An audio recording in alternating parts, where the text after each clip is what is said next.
दाइ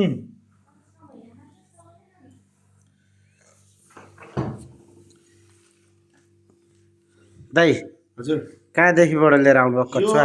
मैले लुग्दी खोलादेखि लिएको। लोकदी खोलादेखिबाट? हजुर हजुर यो एकदम यो नेपालमा नपाइने प्रजाति हो। हजुर यो कछुवा नाम त कछुवा जहाँसुकै पाइन्छ के भनेको भन्लान् तर यसले 5-5 घन्टामा आफ्नो रङ आफै फेर्ने कि है। अहिले यस्तो देखिनु भयो नि। हजुर अहिले समय भएको छैन 5 घन्टापछि यो रातो हुन्छ है। फेरि 5 घन्टापछि प्यालो हुने कि ए भनेपछि रङ फेरेको फेरि गर्छ है यसले? फेरेको फेरि यो हजुर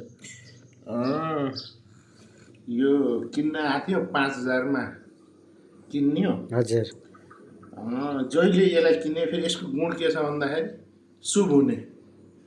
जसको घरमा यो बस्यो त्यो घरलाई शुभ हुने यस्तो खालको प्रजाति हो। हजुर कछुवा हो भन्न त के नै होला भन्छन् तर यो पालिसकेपछि हजुर तपाईँको पैसाको वैरो त भार आइरहने है कुरा नगर्नुहोस्।